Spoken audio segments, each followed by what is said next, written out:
Hello and welcome to the 5th episode of M-Wire, Movie Week in Review. Today we're going to be discussing the National Treasure films. I am TFU1 Mike, and as usual I'm joined by Steve Megatron. Hello. Howdy. How are you? Fairly well. Well, yeah. 5 episodes. Yes. Yeah, wow. We've had a lot of content so far. Oh boy. So what's been going on with you? Well, the dealership started its annual tent sale, and of course, I'm all over Hell's Acres, helping set up the financing area and then various other aspects of the entire sale, which can kind of suck, but overall it's not that bad. Mm-hmm. Yes. I have, after paying bills, I had some money left over, which I should probably have used for food, but I went on an eBay shopping spree. I got the Darkwing Duck DVD sets. I got a few comic books. What did I get? What else did I get? I got Nemesis Prime, the SDCC exclusive from last year, which came in the mail today. Actually, I just ordered, and thank God they were fairly cheap to order, but I just ordered the soundtrack and score for Mission Impossible, which is next week's episode, because there are songs on there that I want to put in the episode because I think they're really cool. Tooncast episode 10 just released. To everybody who has or hasn't listened to that yet, first of all, go listen to it. Second of all, sorry that it's 4.5 hours long. Yes, it is very long, but it's good. It's the 10th episode. It's He-Man and She-Ra. Yes, same defense I had for episode 16 of the TFG1 podcast. It's not, it's not going to be an everyday thing, but when it's something that special, more than 2 hours is needed.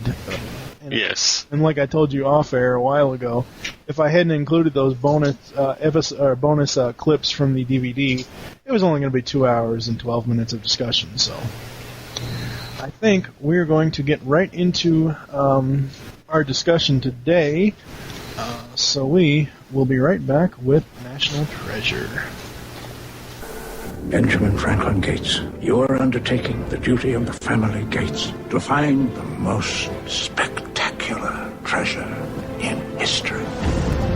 It grew throughout the ages and moved across continents until it was hidden by America's founding fathers, who left clues to the treasure's location right before our eyes. The unfinished pyramid, the all-seeing eye, are telling us something.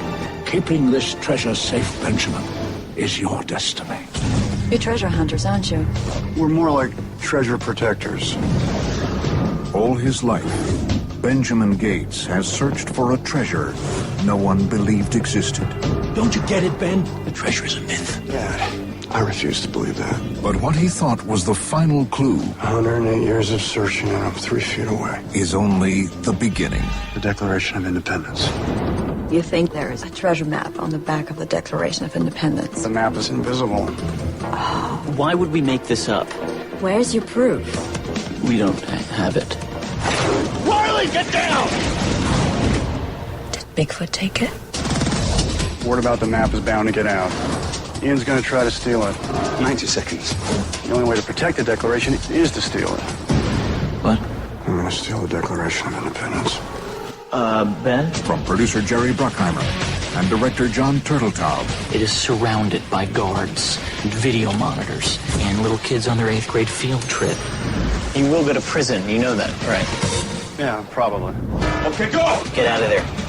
Get out of there now. He's got the bloody map. The clues of 10 generations There's more to the riddle. will reveal a mystery 20 centuries in the making. Who wants to go down the creepy tunnel inside the tomb first? Tell me what the next clue is. What do you see? Nicolas Cage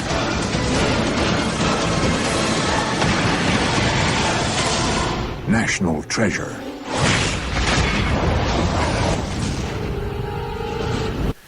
All right, we're back, and today on MWire Episode 5, we're going to be discussing National Treasure and its sequel, Book of Secrets. I love these movies. Before we even get to the plot-by-plot, points for each film, I absolutely love these films. Yes. Honestly, these should be shown in high school history classes, American history classes, because it gives you, treasure hunting, whatever, but it gives you a history lesson of America. Even though the ultimate goal is to find a treasure, it's just super, super awesome. But it's time spanning at the same time. What do you mean? Well, it jumps from generation to generation through what this family's experienced in how far back this treasure's been hidden. Oh yes, very, very much so. Before we actually get into the film discussion, I do have the 2-disc collector's edition of both films, but on the first film, it has tons of DVD extra features. It's got 2 discs. It's got all new deleted scenes, ciphers, codes, and code breakers on the set of American History, To Steal a National Treasure, Exploding Charlotte. It's got 4 featurette gems: National Treasure on Location, The Knights Templar, Treasure Hunters Revealed, Riley's Decode This. It's just an awesome DVD to have, and anybody who likes these types of films should have this. No question. Super, super cool. These are films, again, I know it's been a long time and my audio didn't get in on the Lost TFG1 Supplemental 3 for Beverly Hills Cop 2, or Beverly Hills Cop, but these are films that I can watch when I want something to laugh at, something, that's action-packed, they're just so awesome.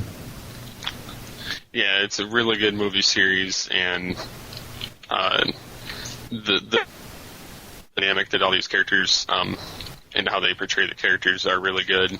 Oh, yeah. Very much so. So I think we're going to get into the plot of the first film. The story centers on Benjamin Franklin Gates, who is played by Nicolas Cage, a historian and amateur cryptologist with a mechanical engineering degree from MIT and an American history degree from Georgetown, who comes from a long line of treasure hunters that believe in a legend of the fantastic treasure trove of artifacts and gold hidden by the founding fathers of the United States, and forgotten to all but a few. The first clue was given to Ben's great-great-great-great-grandfather, Thomas Gates. Wow, the young Thomas Gates was played by Jason Earls? Holy crap. Freaking Hannah Montana reference, holy crap. In 1832 by Charles Carroll, the last living signer of the Declaration of Independence, saying simply, "The secret lies with Charlotte." Young Ben is given this clue in 1974 by his grandfather, John Adams Gates, who is played by Christopher Plummer. Though John is too old to search anymore, and his son Patrick has stopped believing in the treasure, Ben swears that he will take up the Gates family quest. What did you think of the beginning scenes, the story and all that stuff, to set it up? Well, I honestly, I liked how and we're talking about the beginning part where the grandfather's telling young Ben. Yeah. No, I thought that was really cool. It was like he was passing down a tradition that was, from the family, and even though his son didn't believe, his grandson was completely enthused by it, and you could tell was gaining a passion for it. Oh yeah, and I do have to say something about the character of Patrick Gates, the father, who is played by John Voight. He eventually gets into it. Even though when Ben is a child, he's pretty much lost all interest. As the film progresses, he gets into it. We flash to 30 years later, using sophisticated computer Arctic weather models. Ben, with his friend Riley Poole, played by Justin Bartha, and financier Ian Howe, played by Sean Bean, find the wreckage of a colonial ship, the Charlotte, containing a meerschaum pipe engraved with a riddle. After examining the riddle, Ben deduces that the next clue is on the back of the Declaration of Independence. While Ben sees gaining access to such a highly guarded artifact as an obstacle, Ian finds no problem in stealing it. This results in a standoff during which the ship's gunpowder is accidentally ignited. Ian and his assistant Shaw escape, and the Charlotte explodes, with Ben and Riley inside, nearly killing them. They attempt to warn the Department of Homeland Security, the FBI, and Dr. Abigail Chase, played by Diane Kruger, at the National Archives, but no one takes them seriously, believing it to be too heavily guarded and to be under any threat. Ben thinks otherwise, however, and decides to steal it to keep it from Ian. Ben and Riley manage to steal the Declaration during a 70th anniversary gala just before Ian arrives. Dr. Chase, who is tricked by Ben into taking a replica, is kidnapped by Ian, who thinks she has the real one, and Ben has to engage in a car chase to rescue her. As she will not leave without the Declaration, Ben will not let her leave with it. She is forced to go along with them. I know that was a little bit long-winded, but it just kind of folded all together because it's on 2 separate pages, and the them that I added inside Nearly Killing, the them isn't there. But anyway, I loved it.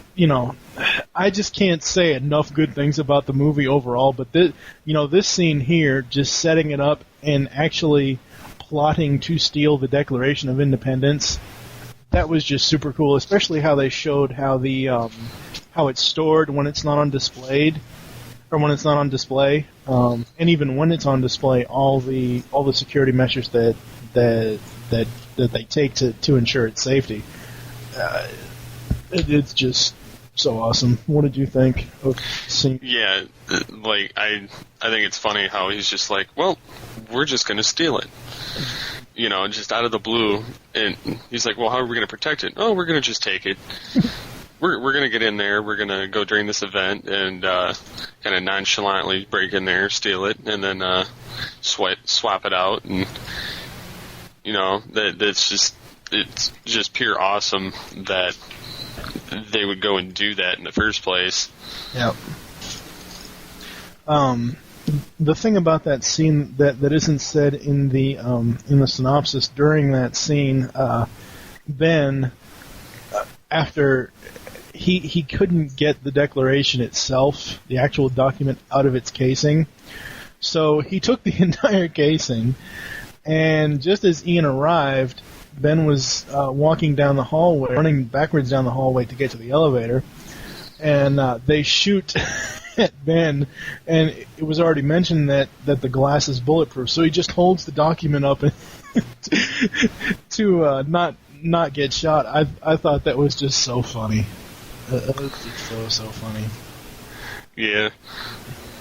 Ben and Riley agree that the only place to hide from the police would be at the home of Ben's father, Patrick Henry Gates, played by John Voight. Despite his father's disbelief in the treasure, Ben manages to reveal an Ottendorf cipher on the back of the Declaration, referring to characters in the Silence Do-Good letters, which Ben's father donated to the Franklin Institute. The coded message in the letters leads them to Independence Hall in Philadelphia, where they find special bifocals invented by Benjamin Franklin. Invented. Yeah, I know. I corrected myself. Inside a hollow brick from the building, Ben examines the back of the Declaration with the glasses to find another clue. After a short chase, Ian gets the Declaration from Riley and Abigail, and the FBI arrests Ben, who has the glasses. Again, this whole chase to find these clues, the action in this movie is just so... It's high intense, but it's not so high intense where it's puts you on overload. Well, it's comedic, but it also keeps you at the edge of your seat. Oh yeah, very much so. Very, very much so. When the FBI attempts to use Ben as bait to get the Declaration back, Ian arranges to have him escape by jumping from the deck of the USS Intrepid into the Hudson River, a feat not too difficult for Ben as a graduate of the Navy Diving and Salvage Training Center. Using Patrick, Riley, and Abigail as leverage, Ian forces Ben to interpret the clue on the back of the Declaration, a reference to a secret chamber under the Trinity Church in New York City. During this time, a structural collapse causes Shaw to fall to his death. When the group arrives at the seemingly dead end, Patrick makes up another clue to keep Ian going, telling him that a lantern is the clue that leads to the Old North Church in Boston, referencing Paul Revere's ride. Ian goes to Boston with his men, leaving everyone else to die in the caverns. This scene, this was a set that they built. That's insane. For this scene. Originally, on the deleted scenes on the DVD, originally, the scene was actually longer, but it was unneeded. Just, basically having to trek almost all over the United States to find these clues, or not really all over the U.S., but the main, tying it into history, tying it to Benjamin Franklin, tying it to, the Liberty Bell and all that stuff. It was just amazing. And I like how they added the Paul Revere's ride in there to trick Ian, because, it's just cool. What did you think of the cavern scenes? The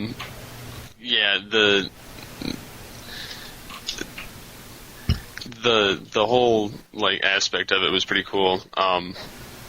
I like how Patrick actually does something other than just kind of stand there and say, this is a bad idea, don't go after the treasure, and and he's just kind of stuck in the middle of the whole mess, even though he doesn't really want to do it anymore.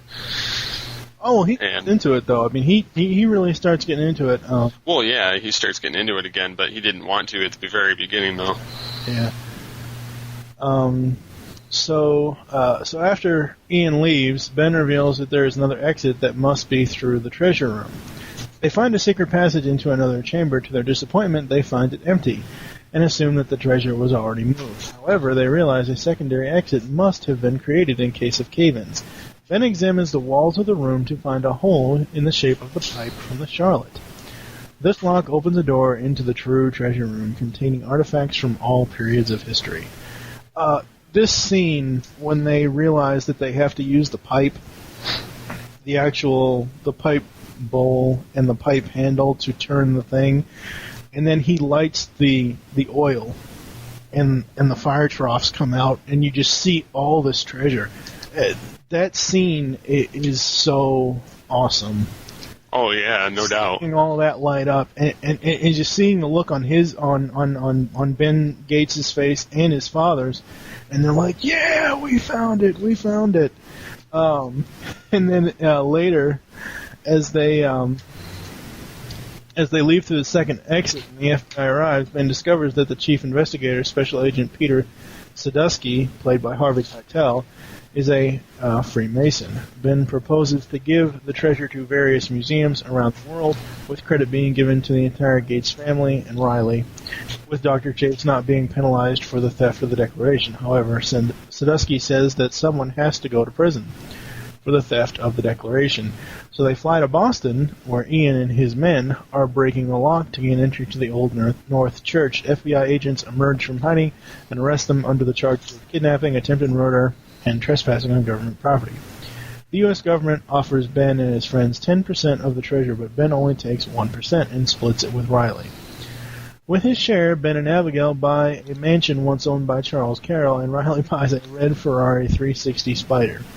Ben and Abigail, who have developed a romantic interest in each other, share a kiss, after which Riley drives off in his new sports car. The film ends with Abigail giving Ben a map. When he curiously asks what it leads to, she just smiles in a suggestive grin. One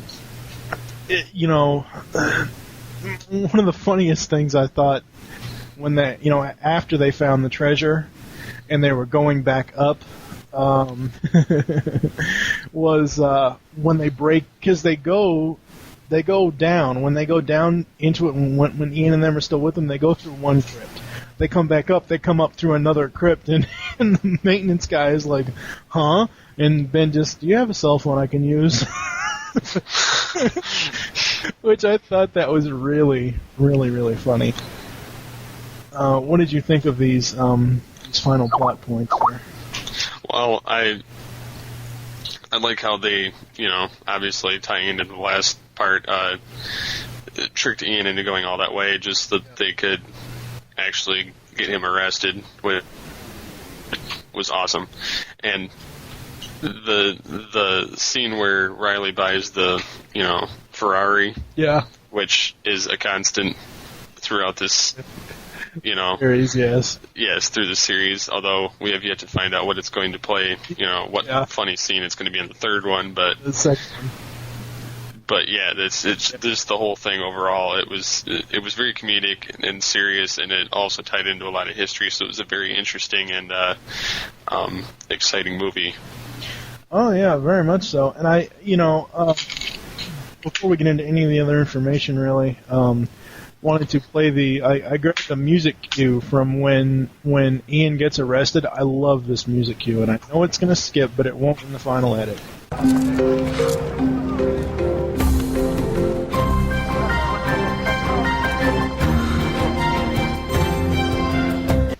I love that. It's right when Ian is getting arrested and Ben comes out from the shadows of another building, and Ian just shakes his head. Yeah, just because he just got pwned. Yeah, pretty much he did. I'm going to go on to the clues and their meanings really quick, and I think we may have to split this discussion up. I'm not really sure, but I'm going to go into some of the other information. If you want to, we can just alternate on these. The Secret Lies with Charlotte refers to a ship that ended up frozen and preserved in the ice cap across the Arctic Circle. I'm wondering if... I know that's what that refers to, but I'm wondering if that's still there. I don't... There's only one way to find out. Yeah, really. The Wikipedia. Yeah, yeah, really. Yeah, it says that... go look for it? Yeah, it must still be stuck there, because it says nothing about it being moved. Yeah. The legend writ... But it's... Oh, go ahead. I was going to say, the legend has it that the ship may contain a key to a Freemason legend. Oh, cool. The legend writ, the stain affected, the key in silence, undetected, 55 in iron pen. Mr. Matlock can't offend. Written on the stem of a meerschaum pipe... The pipe found in a cask of gunpowder guarded by the skeletal captain needed to be dipped in ink or a similar substance in the film blood is used, and then rolled across paper to read the clue in the manner of a cylinder seal. The clue refers to the Declaration of Independence as well as the Silence Dogood letters.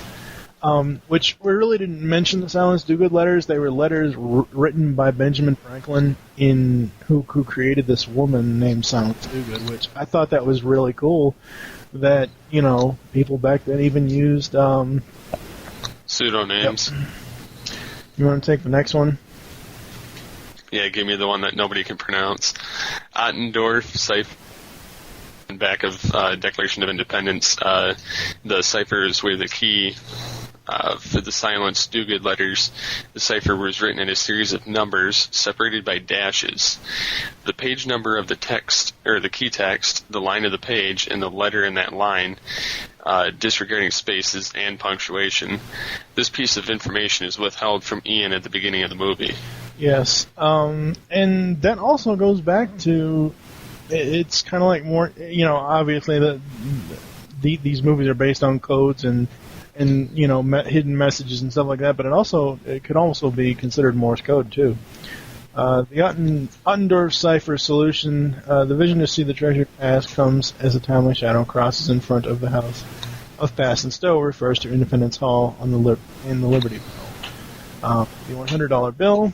Image of Independence Hall on the back supplies the specific time, 2:22, to be at Independence Hall to find the next clue. Ben and the team go to Independence Hall at 3:22 Eastern Daylight Savings Time because daylight savings was not established until World War I, as mentioned by Riley.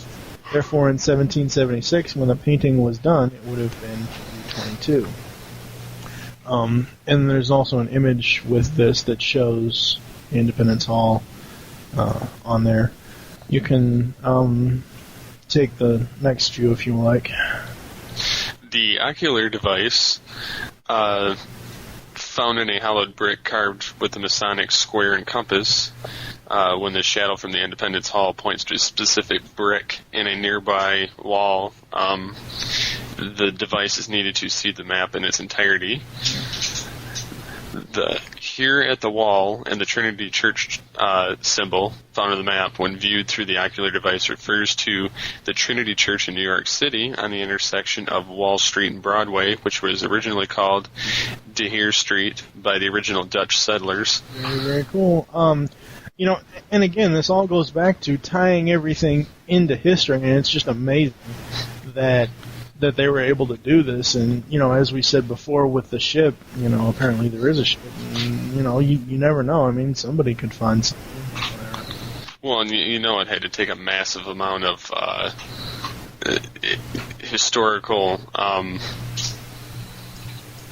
research. Yes, thank you.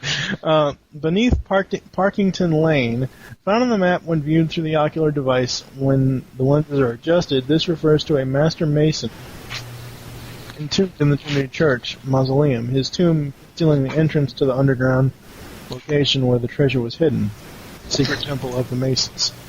And the final one is through the all-seeing eye and the pipe. Pressing an eye engraved into the wall allowed the group to enter the hidden room, which was empty. As the final clue, the pipe was not only a clue to the Declaration of Independence, but it was also the key to unlock the treasure room. The bowl of the pipe needed to be placed inside the imprint of the wall, and then allowed the stem of the pipe to turn the lock. The pipe bowl was then pushed to unlock the room. And again, just working all this stuff into a story is just super, super cool. I think we can move on to the cast. The cast in this movie is just awesome. Oh yeah. I mean, people may not like Nicolas Cage or whatever. Some people do, some people don't. But for these films, nobody else could play that character. Oh no, he's perfectly fitting for the entire character. Oh yeah, very much so. And then having Justin Bartha as Riley Poole as kind of a comedic foil to Ben's seriousness, it's just. I don't think awesome can be said enough for this movie. And then you got Diane Kruger as Abigail Chase, Sean Bean as Ian Howe. Actually, the last time I saw a movie of his was, now that I thought about it, once I watched this the other night, was GoldenEye. He played Alec Trevelyan in GoldenEye. He was also the traitor in Lord of the Rings. Oh, I don't watch those movies, so those movies suck. Anyway, you got John Voight and Harvey Keitel, who, just dropping their names, everybody knows who they. Oh yeah. And what kind of film career they have. Then you have Christopher Plummer, Jason Earls, which again, Hannah Montana reference. And there's a few other people that really aren't that important to mention. Let's see. So I think we're going to take a break and then come back and discuss the rest of the first movie. So we'll be right back. I guess now we can talk about the reception of the film and the home video releases as well. As far as the reception, the film received a mixed reaction from critics, some of whom lauded it as fun, straightforward family adventure, while others ridiculed its numerous implausibilities and unbelievable plot twists. Roger Ebert, who is a bastard, gave National Treasure 2 stars out of a possible 4, calling it so silly that Monty Python version could use the exact same screenplay line for line. The film currently holds a 43% approval rating on Rotten Tomatoes, the consensus being that National Treasure is no treasure, but it's a fun ride for those who can forgive its highly improbable plot. I think they should all be shot. that just, you can quote me on that. They should be shot. Yeah. With like piles of shit that are flaming, and yeah, because this movie was pretty damn good, and I think that the second one was even better than the first one. Yeah. Being that they both had awesome historical tie-ins and a great cast. Oh yes, very much so. And again, these critics are probably people, even Roger Ebert, who again is a bastard. And a douchebag. Yes.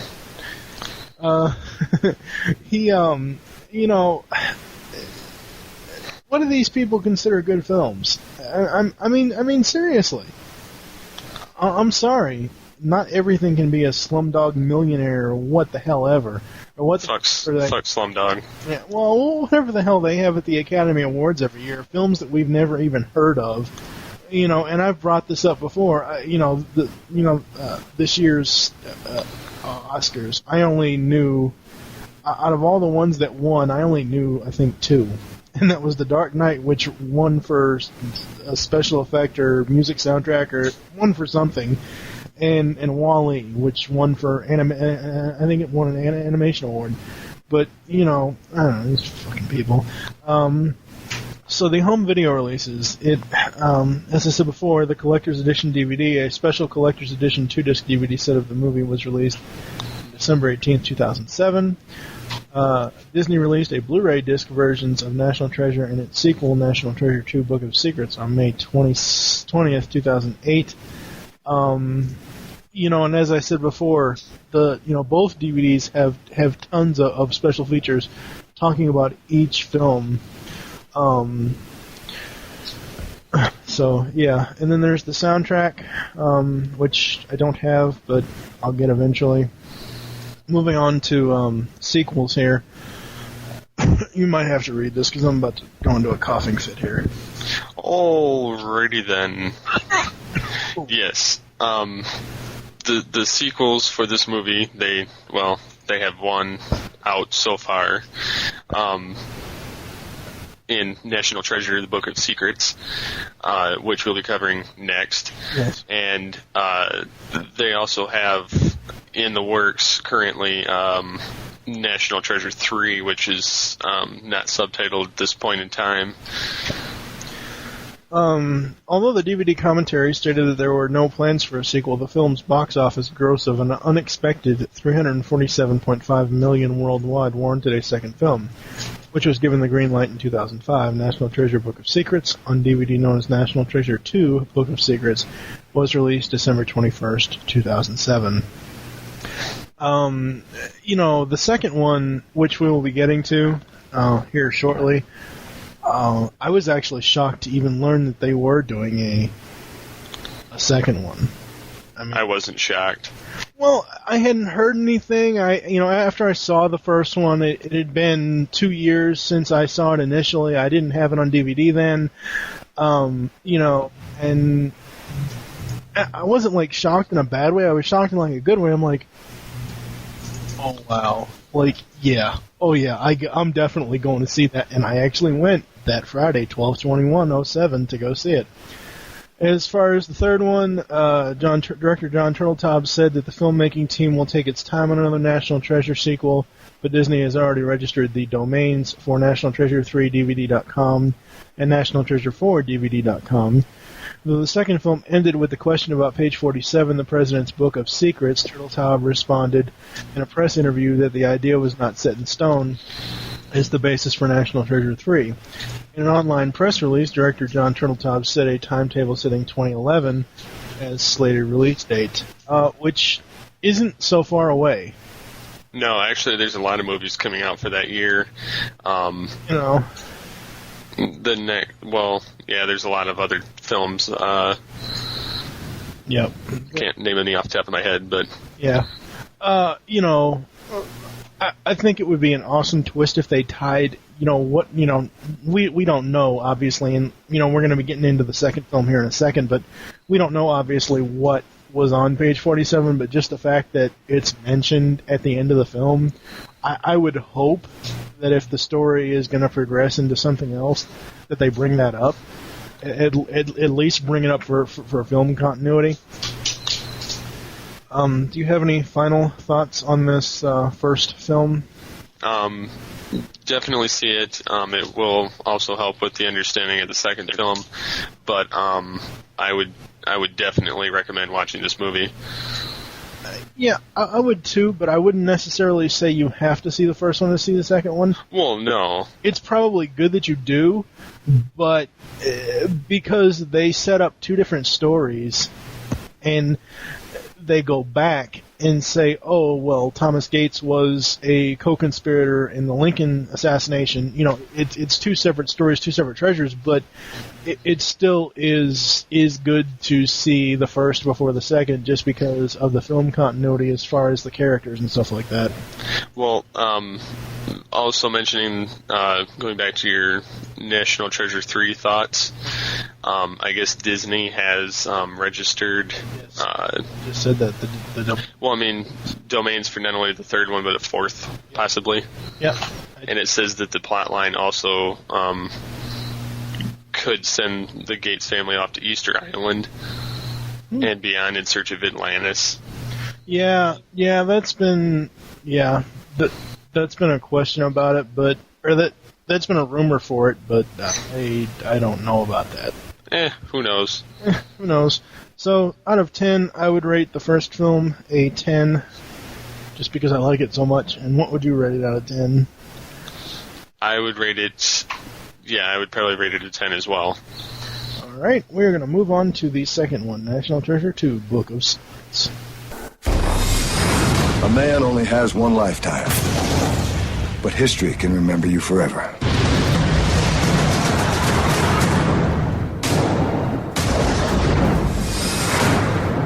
Ladies and gentlemen, I present to you one of the missing pages from the diary of John Wilkes Booth. Your great-great-granddaddy planned the assassination of President Lincoln. It can't be. We cannot have him remembered as a conspirator in the assassination of the man who brought this nation together. I need to see the page. Look at this. There's a symbol stamped into the page. The eagle clutching the scroll. Do you know what it means? The president's secret book. Come on, it's a myth. It contains all of our nation's secrets. The JFK conspiracy and Area 51. This book could prove my grandfather's innocence. All I need is a few minutes with the president. The Secret Service is never going to leave you alone with the president. Well, you never know. I'm sorry, Mr. President. I need to ask you a question. Code 1! Code 1! The book exists, but you are now number one on the NSA, the CIA, and the FBI's most wanted list. Is that for us? Oh, hello. This symbol designates the secret tunnel that will lead us to the greatest treasure of all time. How fast can we get to Buckingham Palace? Someone else knows about the book. You've got to find where that leads before they do. What's the final clue? Another Gates family quest.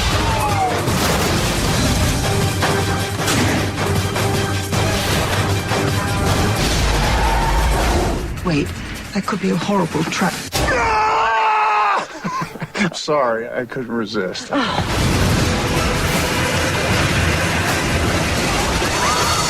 National Treasure, Book of Secrets. Riley, what do you see?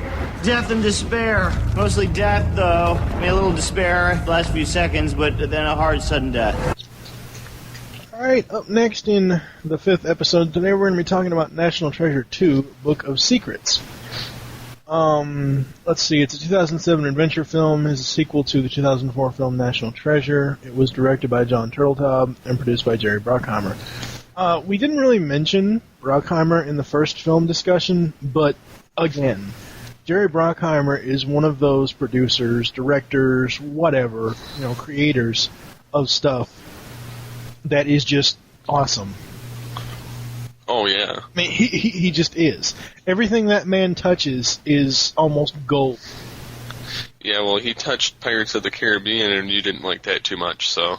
Well, with the exception of Pirates of the Caribbean, because I don't like the story. I mean, just because I don't like the movie itself, I'm not saying that Jerry didn't do a good job on it. It's just not my thing. Yeah, well, we'll argue about that one later, but it's basically a pirate version of National Treasure, so... It's a more horrific version of National Treasure. Anyway, it was stated in the first film's commentary that there were no plans for a sequel. Oh, wait, that's the same information. The film premiered in New York City on December 13th, 2007, and was released in the Middle East on December 20th. Korea and Taiwan on December 19th and was released in Australia on December 20th.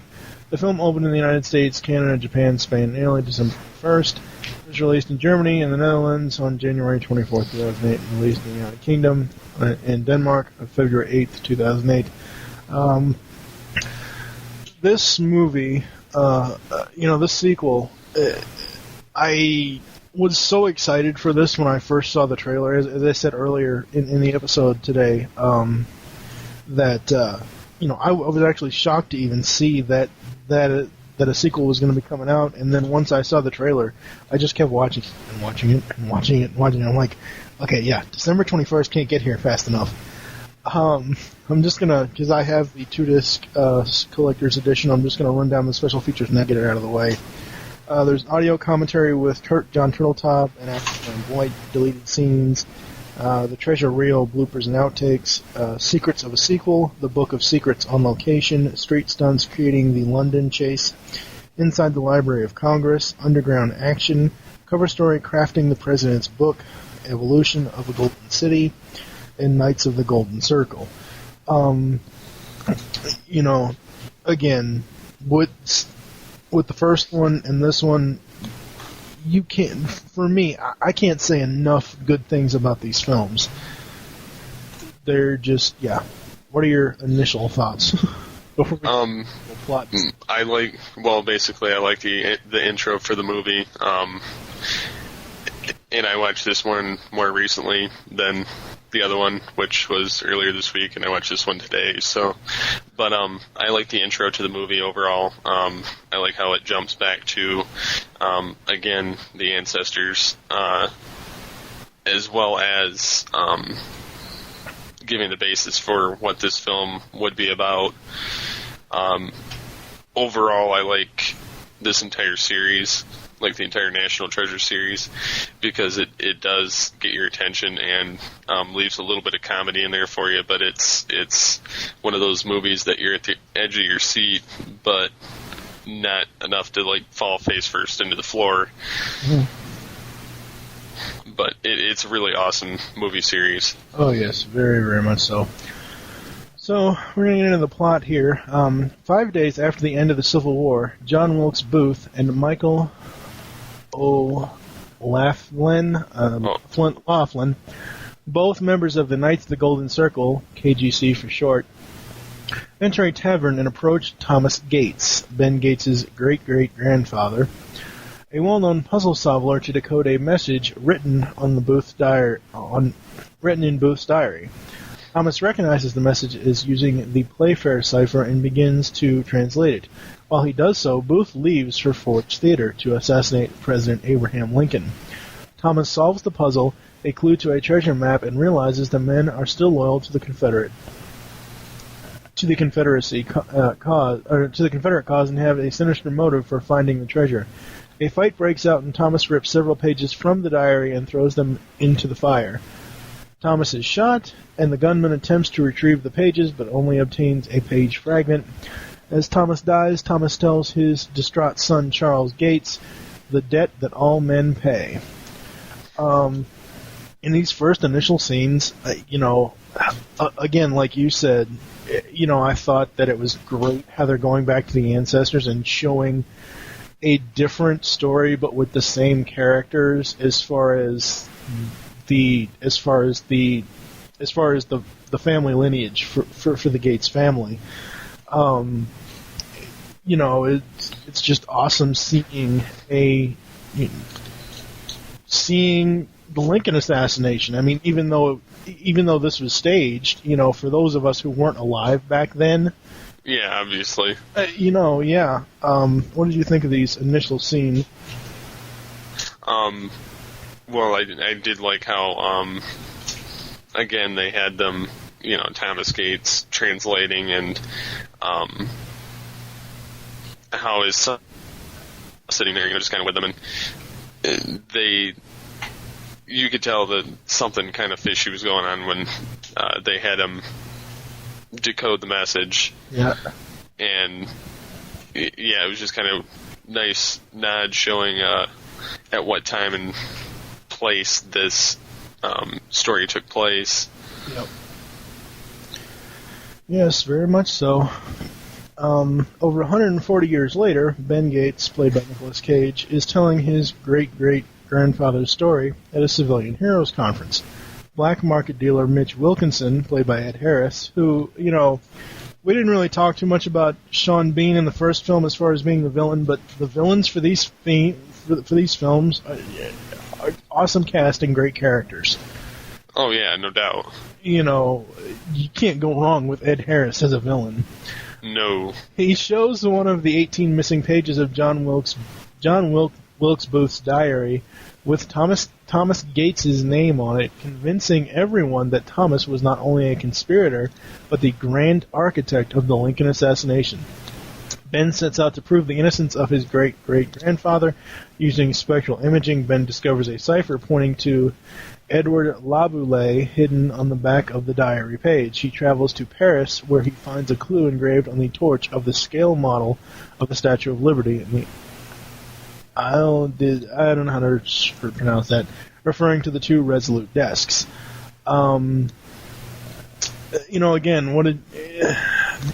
this, after the time split, going into the future, I'm like, before we even see Mitch, I'm like, oh, okay, so they're still, going around and explaining the story and, from the first film, and they're still doing museum appearances from the first treasure and everything else. And then, of course, you have Mitch coming in and basically throwing a giant fucking wrench into the works. Yeah. What did you think of these scenes here? Well, it was nice seeing that, how they kind of connected to the first movie with Ben Gates and Patrick standing there talking, and then Mitch, played by Ed Harris, as you said, throws a monkey wrench in things, and Patrick's going, no, that's not right. That's not what my grandfather told me. Just like, even though it's not physical evidence, whereas what Mitch has is, but it's not entirely the truth. Yep. Yeah. He's like, are you calling my grandfather a liar? No, but are you calling my great-great-great-granddaddy a liar? He's like, yes, I am. So then Ben heads to London to look at the desk at Buckingham Palace with the help of his friend Riley Poole, Justin Bartha, and a strange girlfriend, Abigail Chase, played by Diane Kruger. From the Queen's desk, he obtains an ancient wooden plank. And we must say, after the confrontation scene at the conference, we see Riley in, I believe it's a Borders, and he's got his book, 13 Secrets, I don't know. I forget the title of the book right now, but he's sitting there signing the book, and two girls come up. One, are you that treasure hunter guy? Oh, yeah. Oh, so you're No, I'm the other guy. I'm Riley Poole.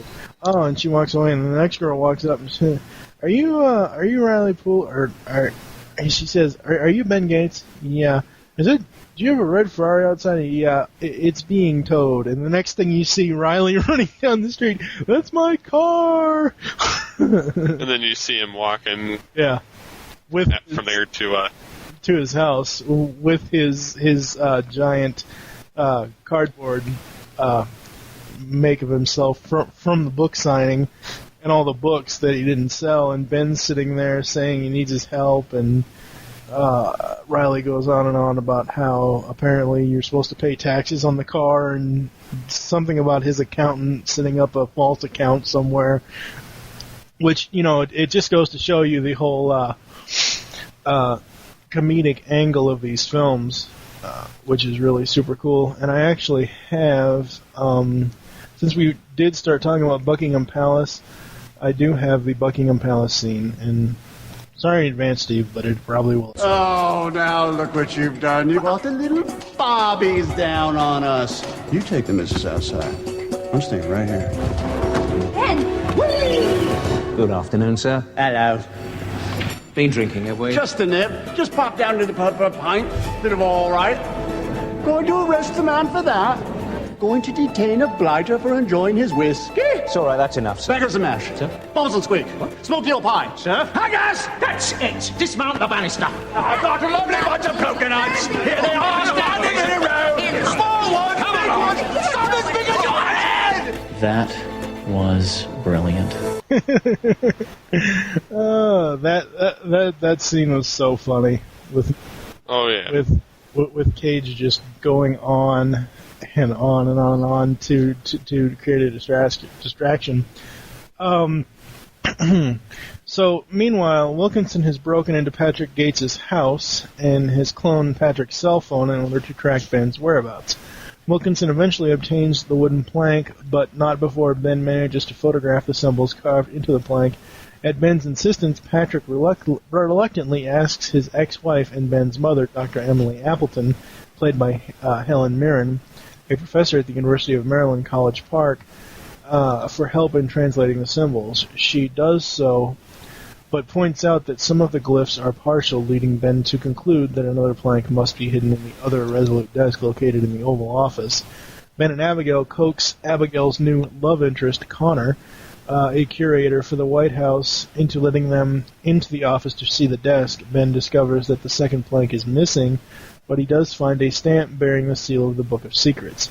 Riley tells Ben that the Book of Secrets contains documents collected by presidents for the president's eyes only, covering such controversial subjects as the JFK assassination, Watergate, and Area 51. The whole scene that I just played, plus everything else, when they're in Buckingham Palace and then they go to the chase, that is just so awesome to see that stuff. And Turtletop even said in the first film special features, you have to, and he might have said it in these too, you have to go to the locations for most of the for the film story, because you can't fake this. No. Not at all. So I really enjoyed that they went to the actual historical locations. What did you think of these scenes here? Well, I did like how he, did the distraction, and I liked the fact that they actually went to the locations, and how long it took them to find the wooden plank within the desk was quite hilarious. Yeah. Very much so.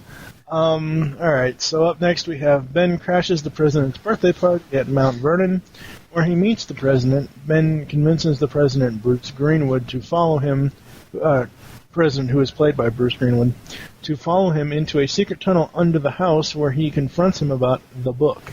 The president sympathetically warns Ben that his actions will be interpreted as an attempt to kidnap the president, confirming a conclusion Ben and his companions have already reached. Ben is now wanted for committing a federal offense. Ben convinces the president to reveal the location of the book, which is at the Library of Congress.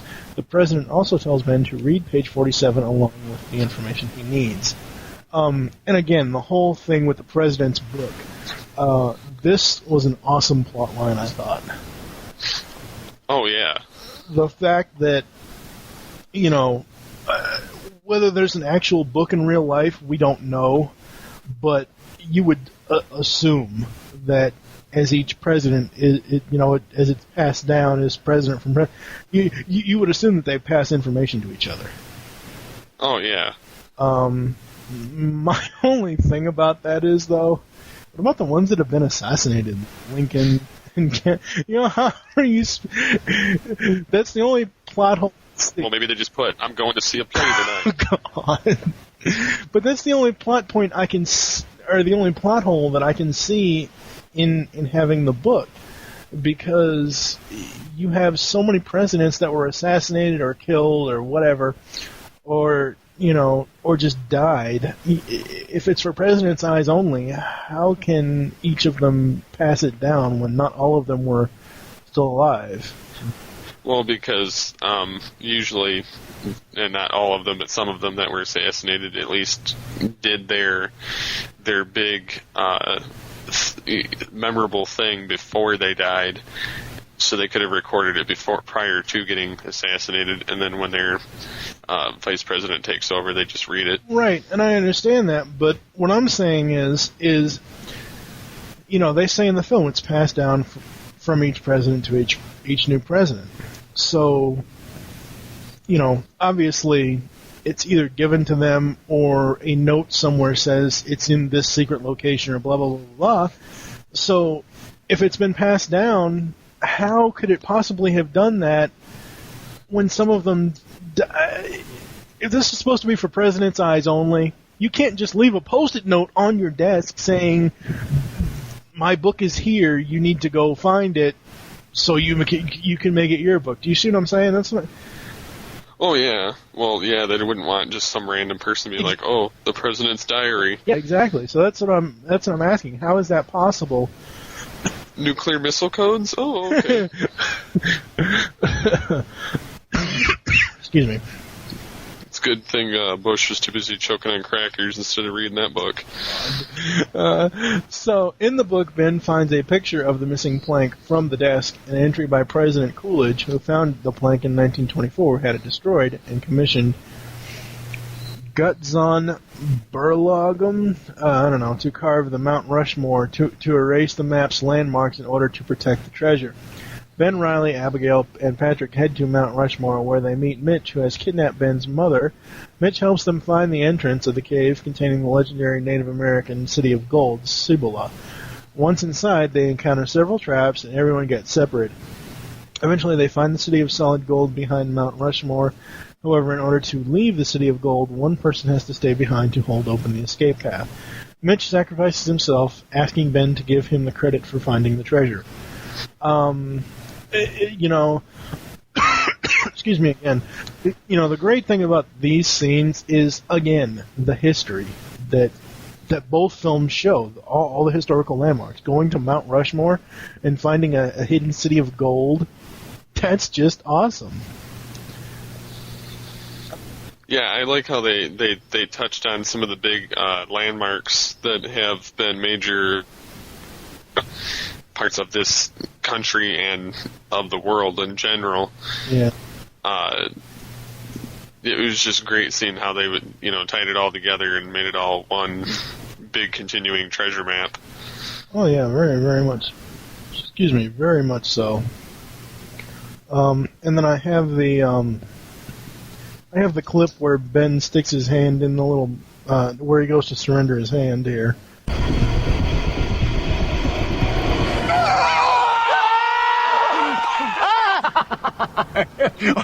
I am sorry. I couldn't resist.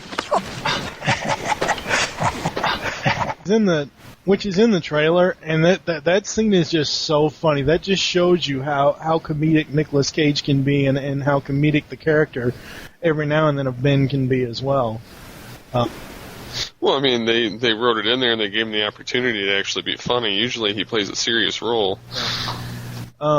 So at the end of the film, Ben clears his family name with the discovery is cleared of all charges. When the president tells everyone that Ben saved his life, Ben also ensures Mitch receives joint credit for the find. The president then asks Ben about what he read on page 47 of the Book of Secrets, to which Ben replies, "It's life-altering, sir." And then I have that clip as well, the president's book. Here it is. Man, I am curious about that favor I asked you. Any report regarding what's on page 47? I believe I can help with that, sir. So it's good. Life-altering, sir. What's on page 47? Are you talking about the book? What book? Yeah, he's like, what book? It's like, no one's supposed to know about this. Yet those guys did. They knew, but they didn't know it was on page 47. Just Ben knew it was on page 47. Going into the cast really quick. Before we get into that, do you have any final thoughts on the second film? Overall, I like this movie a lot better than the first one. I like how it tied into the presidency and various hidden skeletons in all the closets of everybody. just the overall landmarks in this movie were a lot better, and I like just overall how the characters grew and expanded, and so you've seen some of the old characters and some newly introduced, but one's present in this timeline basically re-get together and all combine their efforts into getting this treasure and this their family name cleared. I do have to say something about Ben's mom. I thought she was dead. Because in the first film, John Voight says, I had your mother for 32 years or whatever it was. In the first film, it made it sound to me that she had passed away. And then now they're just separated, divorced, whatever, which, I like the addition of the mother. It gives more comedic timing to the father. But, I don't know. Maybe I'm reading too much into it. Yes, maybe. The main cast, as we've said before, Nicolas Cage, Jon Voight, Justin Bartha, Diane Kruger, Ed Harris, Harvey Keitel, and Helen Mirren. Again, even though, all of these, the exception of two, are returning, it's just awesome portrayal of every role. You got Ed Harris as the villain, and he is set in his position where he knows that this is to be true. The same thing with the Gates family; they know their version is to be true. And the effects for showing the City of Gold and all that stuff, that was just awesome. That was a set that they built well. It shows on the DVD how they built that set, which was really, really cool. Yes, very much. Oh, yeah. I guess we can move into the reception here. Critics initially gave the film mixed reviews, just like the original. Rotten Tomatoes reported that 32% of critics gave the film positive reviews based on 101 reviews. Metacritic reported that the film had average score of 48 out of 100 based on 25 reviews, while British film critics disputed the implication of British involvement on the Confederate side in the American Civil War. It opened number one with $16,739,339 on its first day, and total gross in its first weekend was $44,783,772. The third largest Christmas opening, it reached $100 million mark in 8 days, half the time it took the first film. It stayed number one for 17 days before dropping to number two and grossed $457,364,600 worldwide, making it the 9th highest grossing film of 2007. And again, fuck the critics. I mean, I know that we're critiquing it ourselves, but we're, we actually like the movie. We don't have giant sticks stuck up our asses like Roger Ebert and all his cohorts there. Well, yeah, and as I stated in the last episode, they're all pretty much douchebags because they go to these uninteresting movies for the most part, and they all seem to flock towards the same kinds. They have no diversity. They don't care for any type of action movie, any type of adventures. They're all pretty much towards these dry, stale, same styled stories. Very much so. And of course, the British film critics disputing the implications of British involvement on the Confederate side in the American Civil War. That's just funny. That's just funny, but I can see that would be possible. Oh yeah, because but not even that. The fact that why wouldn't the British help them? Because they were trying to keep these states divided. So if we have divided states, Britain can take over again. Well, yeah, but it was a historical fact, too, so... So this one actually has novelizations to it. I did not know that. Disney Press published an official novelization of the screenplay titled National Treasure 2, Book of Secrets, the junior novel, on November 6, 2007. Parts of the story in the novel version differ slightly from what was actually filmed, owing to changes being made in the screenplay prior to and during production. For example, the novel, Ben and Abigail photograph the wooden plank found hidden in the Queen's desk and leave it behind with the car chase following, but in the movie they take the plank with them on the chase.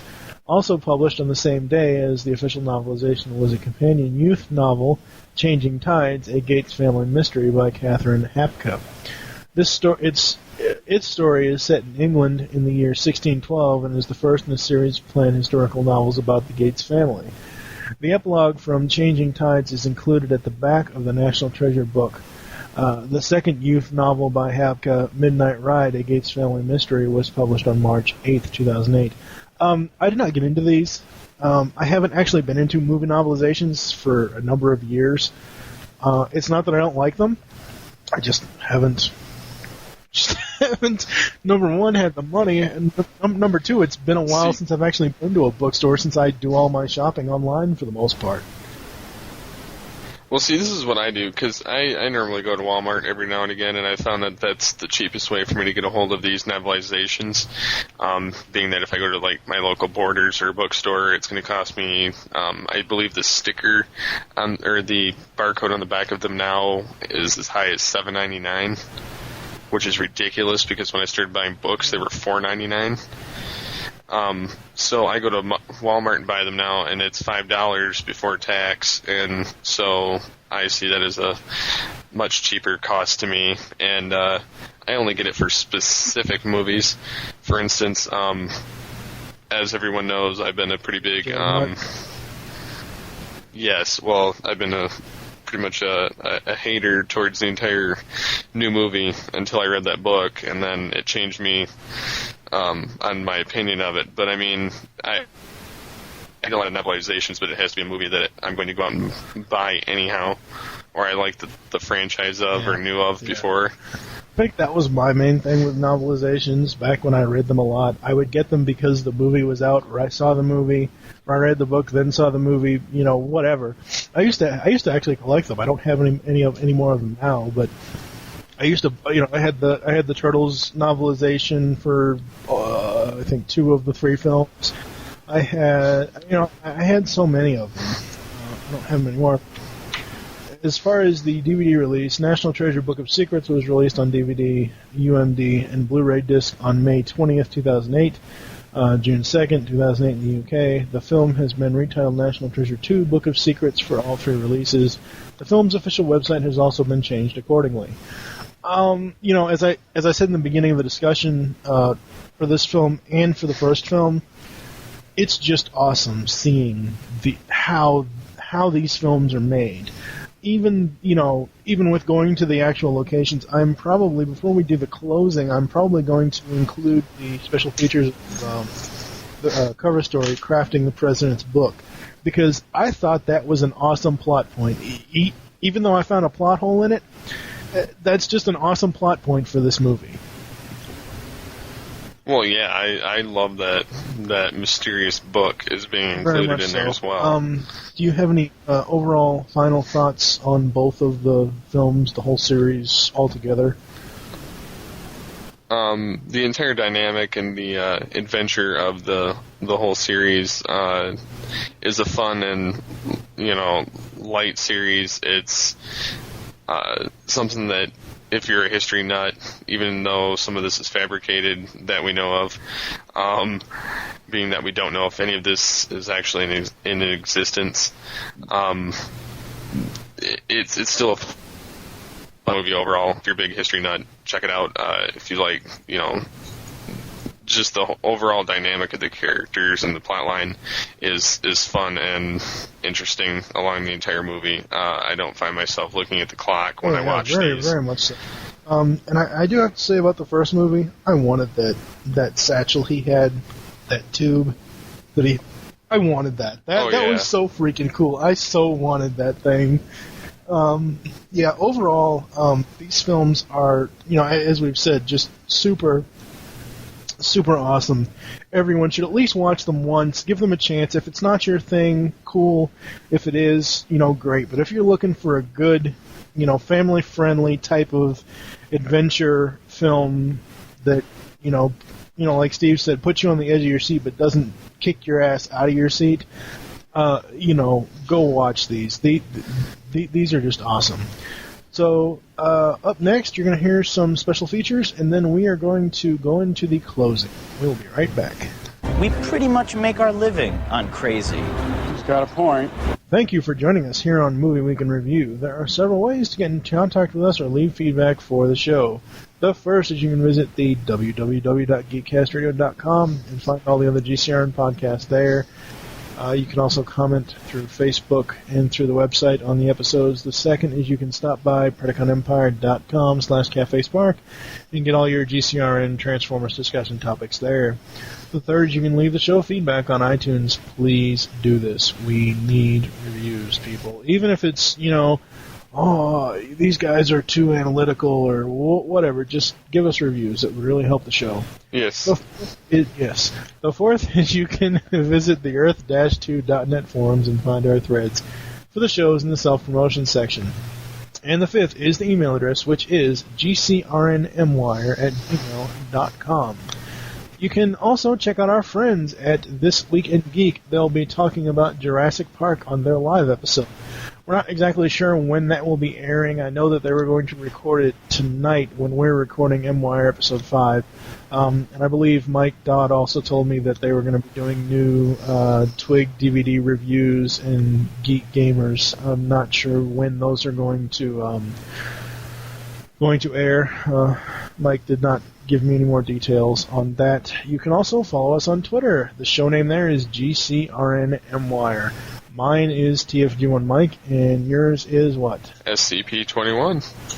We hope you enjoyed this episode of M-Wire and wish that you will join us next time when we will be reviewing the Mission Impossible franchise.